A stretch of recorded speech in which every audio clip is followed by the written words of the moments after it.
할렐루야, 광교회 성도 여러분, 지금은 9월 15일 화요일 새벽 예배 시간입니다. 사도신경으로 우리의 신앙 고백하겠습니다.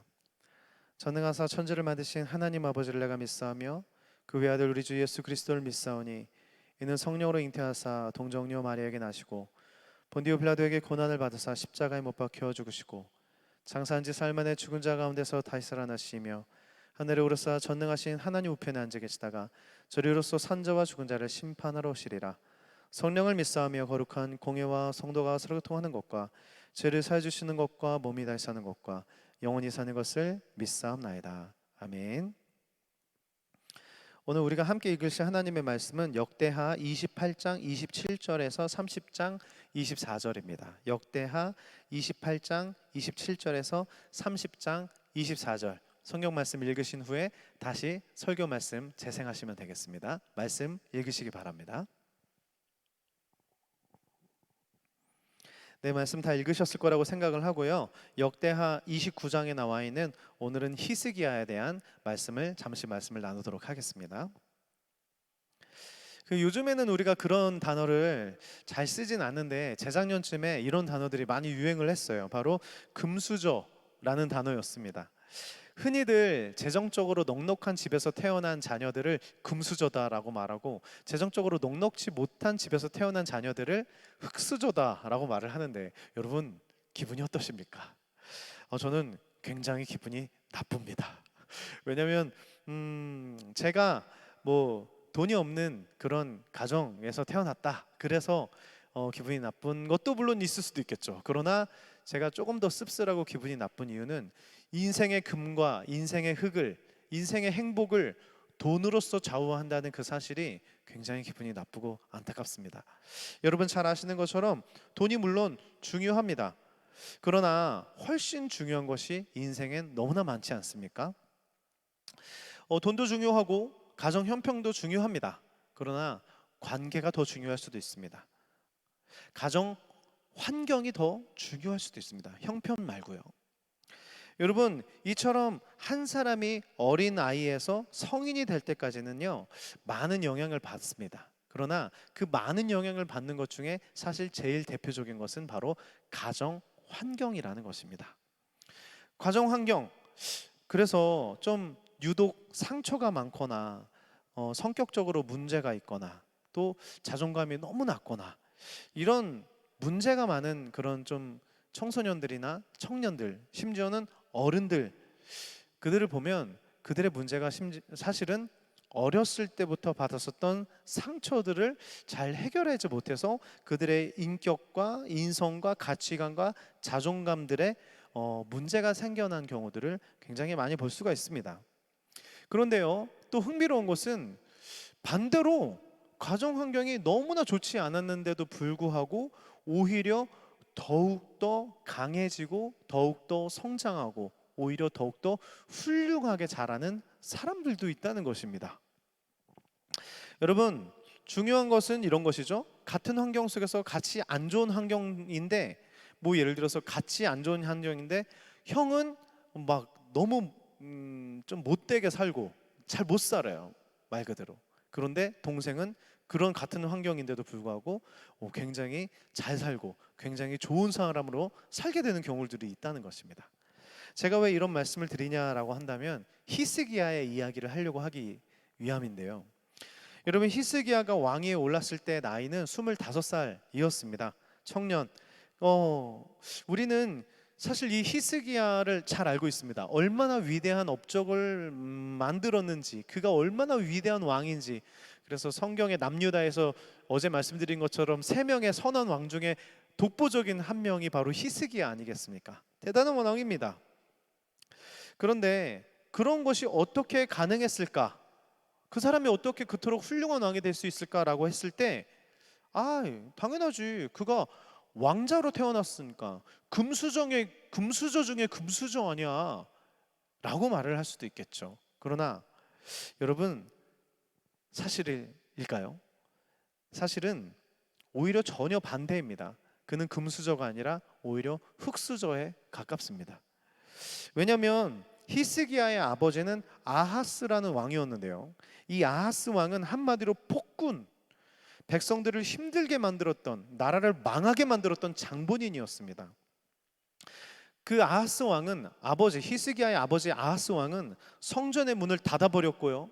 우상을 섬기는 것에 힘을 썼는데 어느 정도로 어리석은 사람이었냐면 한 번은 시리아라는 나라에게 침략을 받아서 이게 패전을 하게 됩니다.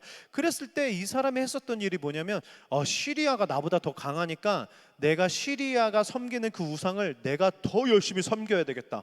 그러면 시리아의 왕이 그 신이 나를 도와주실 거야라고까지 생각했었던 정말 어리석었던 사람이 바로 이 히스기야의 아버지. 심지어 그가 얼마나 우상을 섬겼는지 흰놈 골짜기라는 곳에서 자신의 아들을 불태워서 제사로 드리기까지 했었던 사람이 바로 히스기야의 아버지였습니다. 여러분, 그런데 여기서 잘 생각해 보면 그 불태워서 바쳤었던 그 아들이 누굴까요? 바로 히스기야의 형이었다는 것입니다. 여러분, 히스기야의 아버지 아하스는요, 이처럼 성전문도 닫고 나라를 풍지박살 냈습니다. 하루아침에 막 12만 명의 군인들이 죽기도 했고 무려 20만 명이 사로잡혀가기도 했습니다. 그러면서도 끝까지 정신 못 차리고 우상을 섬겼습니다. 여러분, 눈앞에서 자신의 형이 타서 죽는 그 광경을 봤었던 히스기야, 생각해 보십시오. 금수저가 맞습니까? 아버지 아하스가 하는 행위들을 보면서, 특별히 형이 불타 죽는 것을 보면서 히스기야는 마음속으로 독을 품었을 수도 있었을 것입니다. 어떤 불이요? 개혁의 불, 개혁의 불. 내가 나중에 왕위에 오르면 이런 것을 할 거야. 아버지처럼 살진 않을 거야. 어쩌면 그랬을 수도 있다는 것이죠. 그래서 그가 왕위에 오르자마자 했었던 일은 단 한 차례의 망설임도 없었습니다. 한 차례의 망설임도 없이 바로 그가 꿈꿨고 계획했었던 일들을 바로 실행하는데, 그게 바로 종교 개혁이었다는 것입니다. 사랑하는 성도 여러분, 개혁을 일으키려면, 내가 뭔가 새롭게 바꾸기 위해서는 가장 중요한 것이 바로 원인을 파악하는 것, 문제의식입니다. 이게 뭐가 문제인지, 내가 잘못된 길로 가고 있다면 그 원인을 파악하는 것이 가장 중요한 것이죠. 예를 들어서 저의 건강이 너무 약해지고 있다면 원인을 먼저 파악해야 됩니다. 식습관, 수면습관, 운동이 부족한지, 영양소 관리가 부족한지, 아니면 스트레스를 많이 받는지, 원인을 먼저 분석해야 개혁을 할 수 있다는 것이죠.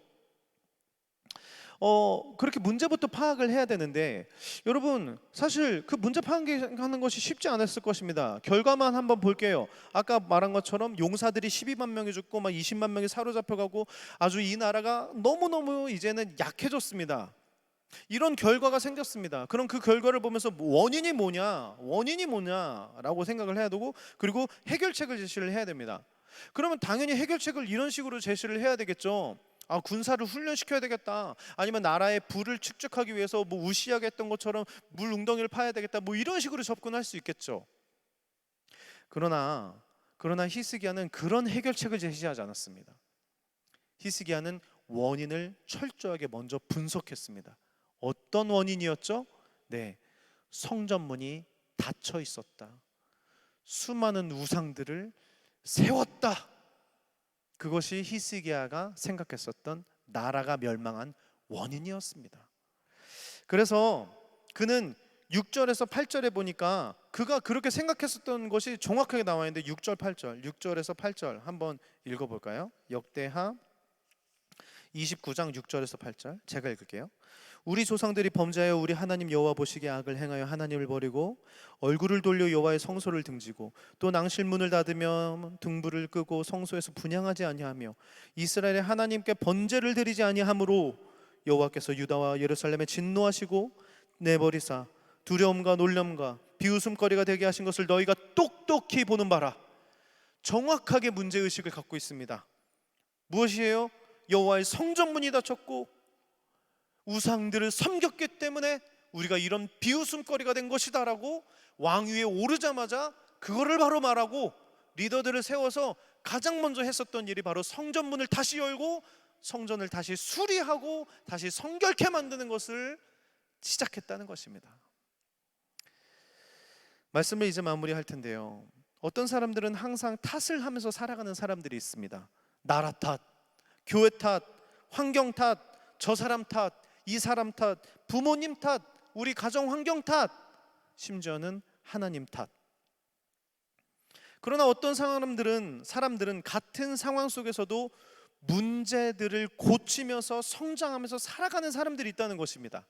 원인을 분석하고 이게 문제구나, 다른 사람 탓하는 것이 아니라 환경 탓하는 것이 아니라 여기가 문제구나 정확하게 파악한 후에 거기부터 고치면서 성장하고 미래를 오늘부터 준비하는 사람들이 있다는 것입니다.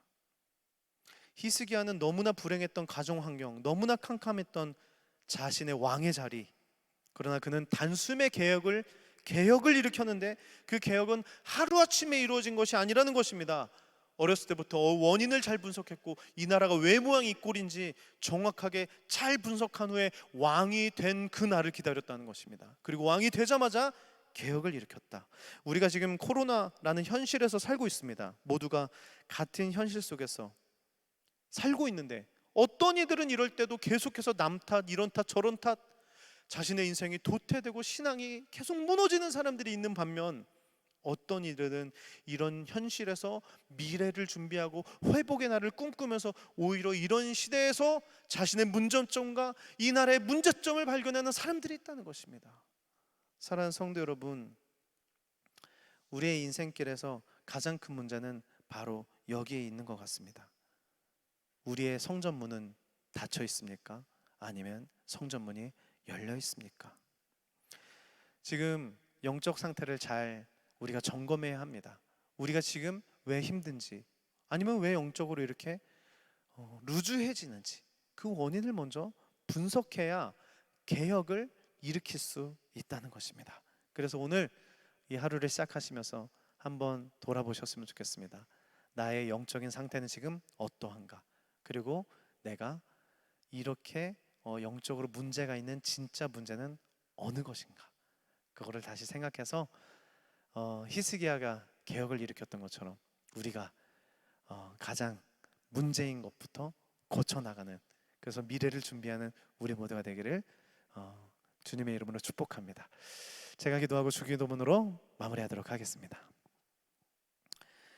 살아계신 하나님, 오늘 히스기야의 개혁을 보면서 그가 참 어린 시절부터 너무나 힘든 인생을 살았지만 그가 왕위에 오르는 날을 꿈꾸면서 이 나라 이 지경이 되는 이유, 모든 사람들이 힘든 이유가 다른 곳에 있는 것이 아니라 하나님의 잘 섬기지 못했었던 그것에 이유가 있었다는 사실을 그는 잘 파악했고, 그가 왕위에 올라서 그 파악했었던 계획을 실행시키는 이 모습을 보면서 우리들이 참 도전받습니다. 주님, 우리들도 이제 개혁이 필요한 때입니다. 원인부터 잘 파악하게 하여 주시고 우리가 주님과 다시 가까이 갈 수 있도록, 다시 우리의 신앙에 성장할 수 있도록 다시 한번 개혁의 불씨를 가슴속에 불태울 수 있는 오늘 하루와 이 한 주가 될 수 있도록 축복하여 주시옵소서. 예수님의 이름으로 기도드립니다. 아멘. 하늘에 계신 우리 아버지여, 이름이 거룩히 여김을 받으시오며 나라가 임하오시며 뜻이 하늘에서 이루어진 것 같이 땅에서도 이루어지리이다. 오늘날 우리에게 일용할 양식을 주옵시고 우리가 우리에게 죄진 자를 사준 것 같이 우리의 죄를 사여 주옵시고 우리를 시험에 들게 하지 마옵시며 다만 악에서 구하옵소서. 대국의 나라와 권세와 영광이 아버지께 영원히 있사옵나이다. 아멘.